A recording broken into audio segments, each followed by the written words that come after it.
దానియేలు గ్రంథం 12వ అధ్యాయంలో దానియేలు గ్రంథం 12వ అధ్యాయంలో 2వ వచనం, మరియు సమాజంలో నిద్రించు అనేకులు మేలుకొనెదరు, కొందరు నిత్య జీవం అనుభవించుటకును, కొందరు నింద పాలకులను నిత్యంగా హేయులకును మేలుకొనెదరు. ఇక్కడ కొందరు నిత్యము, కొందరు నింద పాలనడానికి అంటే మరణము, కొందరి మరణము కూడా అది నిందలు అవమానాలు కూడా వెళ్ళవలసి వస్తుందంట. అయితే అక్కడ ఏముంటుంది మరణము ఎక్కడికి తీసుకుని వెళ్తుంది అంటే తీసుకుని వెళ్ళే స్థలాన్ని బట్టే మరణం యొక్క విలువ ఉంటుంది, మరణం యొక్క విలువ ఉంటుంది అని చెప్పి ఇక్కడ స్పష్టంగా చెప్పబడతారు. అయితే పిల్లరా, ఇక్కడ ఎవరి మరణము అని చెప్పబడుతుందంటే చూడండి, లోకంలో మరి లూకాసు వార్త 16వ అధ్యాయం, లూకాసు వార్త 13వ అధ్యాయం 16వ అధ్యాయం 22వ వచనం చదువుతారు. ఆ దరిద్రుడు చనిపోయి దేవదూతల చేత అబ్రాహామును ఆనుకుంటూ కొనుక్కోబడి, ధనవంతుడు కూడా చనిపోయి పాట పెట్టబడదు. అప్పుడు అతడు పాతాళంలో బాధపడుచు కన్నులెత్తి దూరం నుండి అబ్రాహామును అతని రొమ్మున ఆనుకుని లాజరును చూచి, తండ్రైన అబ్రాహ్మ, నా ఎందుకు కనికరపడి తన వేలి కొనను నీళ్లతో ఉంచి నా నాలుగు చలార్చుటకు పంపును, నేను ఈ అగ్ని ద్వారంలో యాత్ర పడుచున్నాను కేకలు వేసి చెప్పాడు. కాబట్టి కూడా ఈ దుర్భరమైనటువంటి మరణము ఏంటి అంటే అగ్ని గంధకాలలో మండే గుండానికి వెళ్ళడమే ఈ మరణం యొక్క అంత్యం. చాలా మంది ఈ యొక్క దుష్టమైన మరణాన్ని ఎవరు కోరుకోరు. అందరూ కూడా ఎక్కడికి వెళ్ళాలనుకుంటున్నారంటే మోక్షానికి, దేవుడితో కూడా ఉండేదాని కొరకు వెళ్ళాలి అని చెప్పేసి అనుకుంటున్నారు, వాస్తవమే. అయితే అలాగూ మరి ఆ యొక్క ఉన్నతమైనటువంటి దేవుడితో ఉండేటువంటి ఆశీర్వాదకరమైనటువంటి ఈ చక్కటి మరణానికి నీవు చేరాలని నిజంగా నువ్వు ఆశ కలిగితే నువ్వు చేయవలసిన కొన్ని విషయాలు ఉన్నాయి. ఏంటి అంటే నువ్వు దేవుని దగ్గరికి వెళ్ళాలి. చాలా మందికి ఈ విషయాలు తెలియదు. వీళ్ళ ఎప్పుడైనా వినండి, ఆమె భౌతిక దేహం ద్వారా నీతో మాట్లాడుతుంది. ఇప్పుడు ఆమె ఏమంటుందంటే, నేను భూమి మీద జీవించాను, మరణించాను. నా మరణము ఎలాంటిదంటే ఇది విలువైనటువంటి మరణము, ఇది మేలుకరము, లాభకరము, ఆశీర్వాదకరమైనటువంటిది. నేను మరణించాను కానీ నేను దేవుడితో కూడా విశ్రాంతిలో ఉన్నాను అని స్పష్టంగా చెప్తుంది. పిల్లారా, బంధువులారా, మీరు మీ యొక్క స్థితి ఏంటి, మీరు ఎక్కడ పోతున్నారు, మీ అంతిమంగా మీ మరణం ఏం చెప్పబోతుంది అనే మాట ఇక్కడ మీకు ప్రశ్నగా మిగులుతుంది. కాబట్టి ఇక్కడ దేవుని దగ్గరికి వెళ్ళాలి, దేవుడితో కూడా మనము ఉండాలి, అదే మోక్షము అని చెప్పబడుతుంది. అక్కడికి వెళ్ళడానికి మనం ఏం చేయాలి అనేటువంటి విషయాలు ఇక్కడ స్పష్టంగా ఉంది. ఏంటంటే చూడండి, దేవుడి వాక్యంలో చెప్పబడుతుంది. మత్తయి సువార్త 5వ అధ్యాయము 8వ వచనంలో చెప్పబడుతుంది. మత్తయి సువార్త 8వ అధ్యాయము 8వ వచనం, హృదయశుద్ధి గల వారు ధన్యులు, వారు దేవుని చూచెదరు. హృదయశుద్ధి గల వారు ధన్యులు, వారు దేవుని చూస్తారు అని. అంటే ఇక్కడ చెప్పిన భక్తుల మరణము అని. భక్తులు అంటే ఎవరంటే పరిశుద్ధులు అని. పరిశుద్ధుల యొక్క మరణము ఆశీర్వాదకరమైంది అని. అంటే పరిశుద్ధుల మరణము విలువైంది అని చెప్పేసి ఇక్కడ స్పష్టంగా చెప్పబడుతుంది. అయితే ఇక్కడ ఇంకొక మాట కూడా చెప్పబడుతుంది. ఏమంటే హెబ్రీయులకు రాసిన పత్రికలో దేవుని వాక్యంలో 12వ అధ్యాయము 22వ వచనంలో పరిశుద్ధత లేకుండా ఎవరు కూడా దేవుణ్ణి చూడలేరు అనే మాట 14వ వచనం చెప్పబడుతుంది. అందరితో సమాధానమును పరిశుద్ధతను కలిగి ప్రయత్నించుడి, పరిశుద్ధత లేకుండా ఎవడు ప్రభువును చూడడు అని చెప్పబడుతుంది. ప్రియులారా, నేను ఒక చిన్న రిక్వెస్ట్, మీరు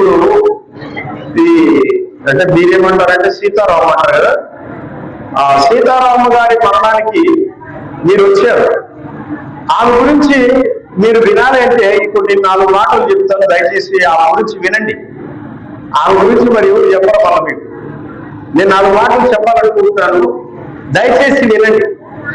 ఈ మరణము ఆమె ఆశీర్వాదకరమైన మరణాన్ని, ధన్యకరమైన మరణాన్ని ఆమె చూడగలిగింది, అనుమానం ఏం లేదు. అయితే ఇక్కడ పరిశుద్ధత లేకుండా దేవుణ్ణి ఎవరు చూడలేరు అని చెప్పబడుతుంది. అంటే దేవుని వాక్యంలో పరిశుద్ధత అంటే పాపము లేనిది అని. పరిశుద్ధత అంటే ఇక పాపం ఉండదు. బైబిల్ కాదు, అన్ని గ్రంథాలు కనుక మీరు ఆలోచించినట్లయితే అక్కడ ఏం చెప్పబడుతుందంటే సర్వలోకం పాపములో పడి ఉంది. సర్వలోకం పాపం అంటే ప్రతి వ్యక్తి పాపి, ఏ భేదం లేదు. అందరూ పాపం చేసి దేవుడు అనుగ్రహించే మహిమను పొందలేకపోతున్నారని దేవుని వాక్యం స్పష్టంగా చెప్పబడుతూ ఉంది. ప్రియ స్నేహితులారా, అయిలారా, సర్వలోకం యొక్క పాపం పోవాలి అంటే ఏం చేయాలి?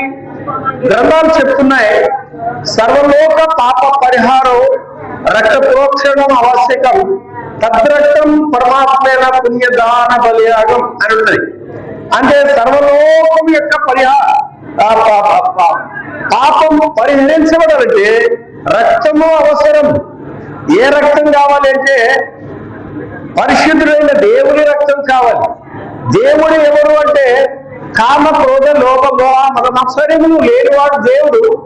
ఆ దేవుని రక్తం మా యొక్క ప్రతి పాప దోషములు కడుగుతుందని సర్వలోకం ఉన్నటువంటి గ్రంథాలు ఘోషిస్తున్నాయి, ఖచ్చితంగా చెప్తున్నాయి.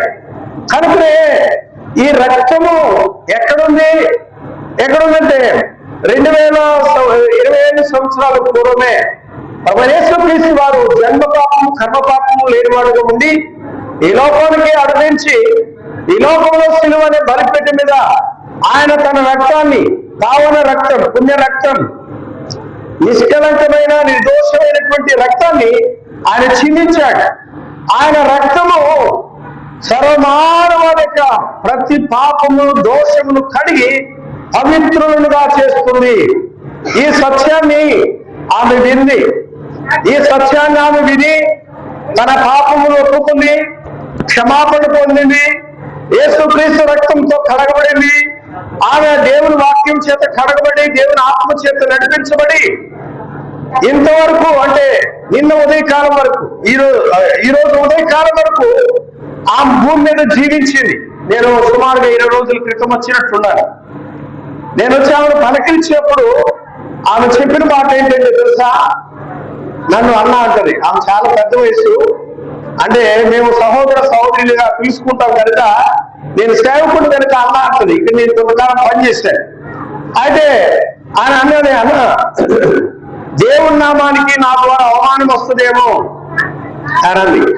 అంటే ఆమె ఎలా జీవించాలని కోరుకుంది అంటే దేవుని నామానికి ప్రతి గంట మహిమ జరగడానికే జీవించాలని కోరుకునేవి. అపవిత్రత, మాలిన్యము, అన్యాయము, అక్రమము, దోషానికి ఆమెలో తావులేదు. ఆమె పవిత్రంగా జీవించింది. కాబట్టి ఇప్పుడు మిమ్మల్ని కూడా అడుగుతుంది, నా పాపములు క్షమించబడ్డాయి, నేను విలువైన మరణము చెందాను, నేను దేవునిలో విశ్రాంతి తీసుకుంటున్నాను, నేను ఇప్పుడు నా మరణము ఆశీర్వాదకరమైనటువంటిది అని చెప్పి చెప్పగలుగుతోంది. వీళ్ళని మీరు చెప్పగలుగుతారా? చెప్పలేదు చాలా మంది. కాబట్టి ఇప్పుడు దేవుని వాక్యములో ఇప్పుడు ఆమె దేవుని వాక్య ప్రకారము ఆమె ఇప్పుడు దేవుని దగ్గరకు వెళ్ళింది, విశ్రాంతిలో ప్రవేశించింది, దేవుడితో కూడా ఉంది అని చెప్పి స్పష్టంగా చెప్పబడుతోంది. రెండోదిగా మేము గమనించినట్లయితే ఎవరు అక్కడికి వెళతారు దేవుని దగ్గరికి అని అంటే యోహాను సువార్త 20వ అధ్యాయం, యోహాను సువార్త 8వ అధ్యాయము 21వ వచనం. 21వ వచనం. 8వ అధ్యాయం 21వ వచనం చూడండి. మరి ఒకప్పుడు ఆయన, నేను వెళ్ళుచున్నాను, నేను వెళ్ళిపోవచ్చున్నాను, మీరు నన్ను వెతుకుతురు కానీ నీ పాపములోనే ఉండి చనిపోదురు, నేను వెళ్ళు చోటకి మీరు రాలేరని వారితో చెప్పాను. 24 కూడా, కాగా నీ పాపములోనే ఉండి మీరు చనిపోదురని మీతో చెప్పుదుని, నేను ఆయనని మీరు విశ్వసించిన ఎడల మీరు మీ పాపములో నుండి చనిపోదురని వారితో చెప్పు. అంటే దేవునితో నీవు ఉండాలంటే, దేవుని దగ్గరకు నువ్వు చేరాలంటే, నీవు ఆ పరమ విశ్రాంతిలో దేవునితో కూడా యుగయుగాలు నువ్వు ఉండాలని నిజంగా నువ్వు ఆశపడినట్లయితే ప్రియులారా, నీవు నీ రక్షకుడైన ప్రభువైన యేసుక్రీస్తునందు విశ్వాసం ఉంచాలని చెప్పబడతా ఉంది. ఆమె నిత్యము ఆ విశ్వాసంలో ఆమె కొన్ని ఏండ్ల తరబడి బ్రతికింది. అంతేకాదు నేను ఆమెతో ఒక 5 సంవత్సరాల ద్వారా ఇక్కడ నేను ఉన్నాను. ఈ కుటుంబానికి కూడా బాగా పరిచయం. అయితే ఇక్కడ ఆమె నిత్యము ఈ కుటుంబం కొరకు ప్రార్థన చేసింది, విశ్వాసముతో ప్రార్థించింది. అందులో ఒక సంగతి నేను చెప్తాను. సుధీర్ అనారోగ్య పరిస్థితులు ఉన్నప్పుడు ఆమె ఎంత ఏడ్చిందంటే, నిజంగా ఆ సుధీర్ ఇప్పుడు బాగుపడి చక్కగా వివాహం చేసుకుని పిల్లలతో ఇప్పుడు చక్కగా ఆరోగ్యంగా ఉన్నాడు. ఏదో తెలుసా? విశ్వాసముతో ఉంది. ఆమె విశ్వాసం యొక్క ప్రార్థన ఆ బిడ్డను ఆరోగ్యవంతుడుగా చేసింది. బైబిల్ చెప్తుంది, విశ్వాస సహితమైన ప్రార్థన రోగిని స్వస్థపరచును. ఆమె విశ్వాసంతో ప్రార్థించింది.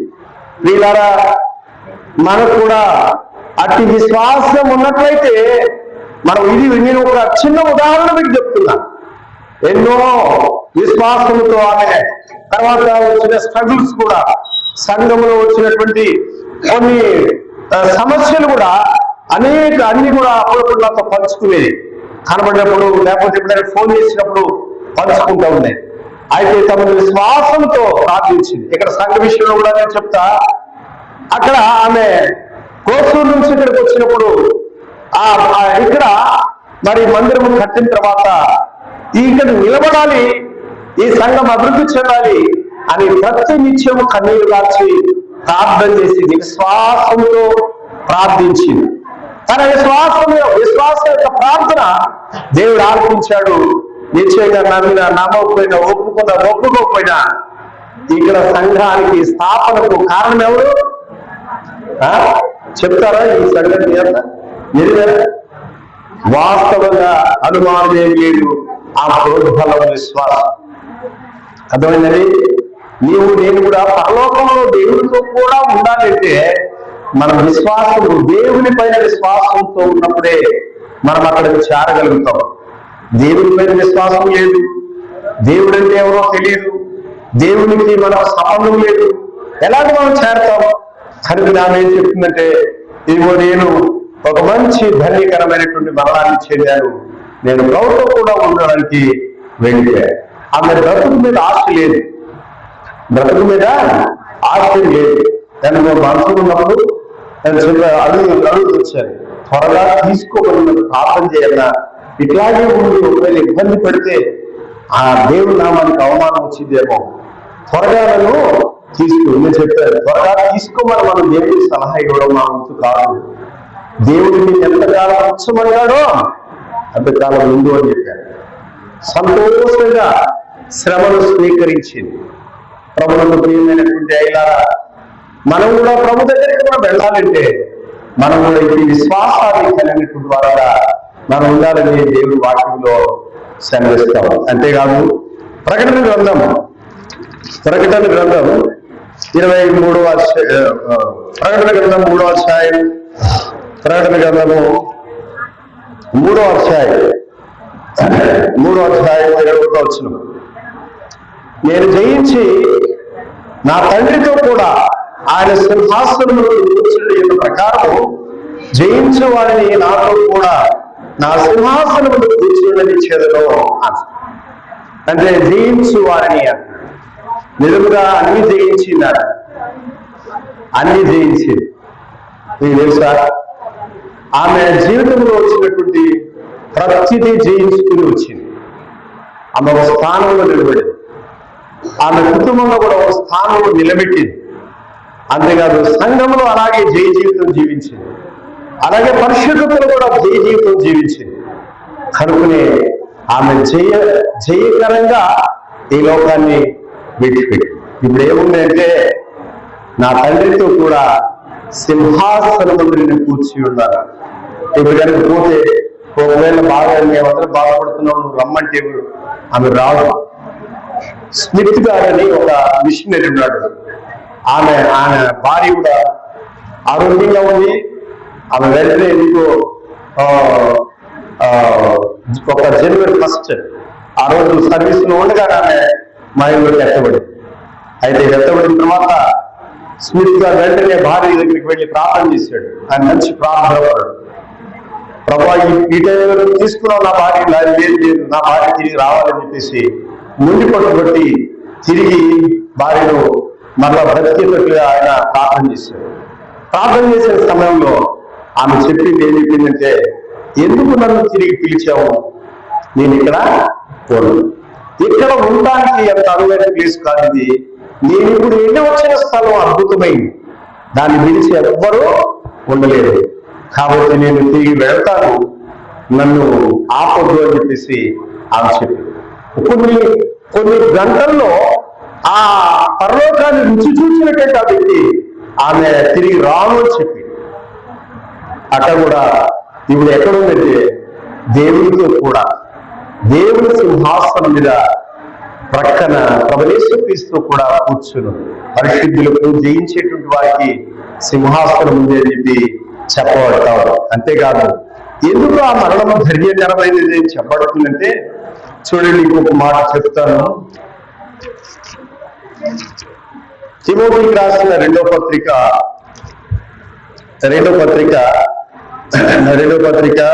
4:7 మంచి పోరాటం పోరాడితిని, నా పరుగు కడముట్టించితిని, విశ్వాసంలో కాపాడుకుంటుంది. ఇక మీదట నా కొరకు నీతి కిరీటం ఉంచబడి ఉంది, అది ఆ దినమందు నీతిగల న్యాయాధిపతి అయిన ప్రభువు అని నాకు మాత్రమే కాకుండా తన ప్రత్యక్షతను అపేక్షించు వారు అందరికీ అనుగ్రహించు. ఆమె పరలోకంలో దేవుడితో కూడా పరిశుద్ధులతో కూడా సింహాసనం మీద కూర్చుండమే కాదు, ఆమె కిరీటధారి ఉంది అని చెప్పాడు. కిరీటమును ధరించుకొని దేవుడితో కూడా. అట్లాగే 3వ అధ్యాయం 11 రాయబడింది, జయించు వారు తెల్లని వస్త్రములు ధరించుకొని దేవుడు నాతో కూడా సంచరించెదరు అని. కాబట్టి ప్రియమైన స్నేహితులారా, ఇంటి వారికి అంటే కుమారుడికి భార్య అంటే ఆమె కుమారుడికి, కోడలికి, మనవడు మరి మనవరాలు, తర్వాత చేరువచ్చినటువంటి బంధువులకి నేను చెప్పేటువంటి ఒక సంగతి ఏంటంటే, ఆమె విషయమే మనప్పుడు దుఃఖపడాల్సిన పని లేదు. తర్వాత ఆమె కొరకు మనం ఏం చేయాల్సిన పని కూడా లేదు. ఆమె దేవుడితో కూడా ఉంది అని చెప్పేసి దేవుడి వాక్యంలో స్పష్టంగా చెప్పబడతారు. కాబట్టి ప్రియులారా, మరి మనమందరం కూడా సరిపోతాం. ఆమె వల్లే మనం కూడా ఇలా పడుకోబెట్టబడతాం, మన చుట్టూ అందరూ చేరతారు. అయితే ఇప్పుడు మనం తీసుకొని మన సంగతి ఏంటి అని ప్రశ్న నీవు ఎక్కడికి పోగొట్టున్నావు. కాబట్టి ఇప్పుడే నువ్వు తీర్మానం చేసుకో, అవునా నేను కూడా పరలోకంలో ఉండాలి, ఆ విశ్రాంతిలో ఉండాలి, నన్ను కూడా సిద్ధపరచు అంటే ప్రభు సహాయపడతాడు. ఇంకొక మాట నేను వెంకటేశ్వరి గారి కొరకు ఒక మాట చెప్పాలి. దయచేసి వినండి, దగ్గర ఉన్నాడు కనుక ఒక మాట చెప్తున్నా నేను. చూడండి, రండి. నీతిమంతుల విషయమైనటువంటి కుటుంబానికి ఒక గొప్ప ఆశీర్వాదం ఉంది, అది మనవడు కూడా వినాలి. ఉన్నట్టు సురేష్ రావు అదే చెప్పారు. ఆదికాండం 25వ అధ్యాయంలో 25వ అధ్యాయం 11వ వచనంలో అబ్రహాము మృతి పొందిన తర్వాత దేవుడు అతని కుమారుడు ఇస్సాకును ఆశీర్వదించెను. అప్పుడు ఇస్సాకు బేతహారోయి దగ్గర కాపుడు. మీ నాయనమ్మ అంటే మీ తల్లిగారు చేసినటువంటి ప్రార్థనలో ఆమె జీవించిన జీవితానికి కుటుంబానికి బహుమానం ఏంటంటే ఆమె తదనంతరం ఈ ఇంటికి ఆశీర్వాదం ఉంది. ఆశీర్వాదాన్ని ఉంచి ఆమె వెళ్ళేది. ఎందుకంటే నీతిమంతుల బిడ్డలు విడిచిపెట్టుబాటు కానీ వారి పిల్లలు ముఖ్యమంత్రుడు కానీ దేవుడు చూచి ఉండలేదు, ఇంతవరకు చూడలేదు అని చెప్పి దావీదు భక్తుడు చెప్తారు. అంతేకాదు సామెతల గ్రంథంలో ఇప్పుడు చెప్పడానికి టైం లేదు, కానీ సామెతల గ్రంథంలో చెప్పబడిన మాట ఏంటంటే యథార్థవంతులైన నీతిమంతుని పిల్లలు తదనంతరం ధన్యులగుదురు, అంటే ఆశీర్వదించబడతారు అని చెప్పబడతారు.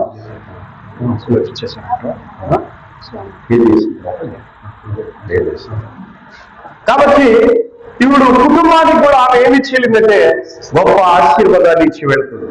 మీరు అవునన్నా కాదన్నా వద్దన్నా మరి ఆహ్వానించకపోయినా ఆ ప్రార్థనలో ఆ ఆశీర్వాదం ఖచ్చితంగా ఈ కుటుంబానికి ఎప్పుడు ఇంతవరకు ఉన్నాయి, ఇప్పుడు కూడా ఉండదు. ఎందుకంటే అబ్రహాం చనిపోయిన తర్వాత కుమారుడు ఇంకా ఆశీర్వదించాడని చెప్పి స్పష్టంగా చెప్పారు. కనుక మాత్రం ఆమె యొక్క మరి కుమారుడు వెంకటేశ్వర గారికి, అట్లాగే తన యొక్క కుమారుడు ముగ్గురికి, అలాగే కుమార్తె ఉషాకి, వాళ్ళ కుటుంబానికి దేవుడు సమృద్ధిగా ఆశీర్వాదం దీవెన కలుగజేయగా ఆ రీతిగా మనం ప్రార్థన చేద్దాం.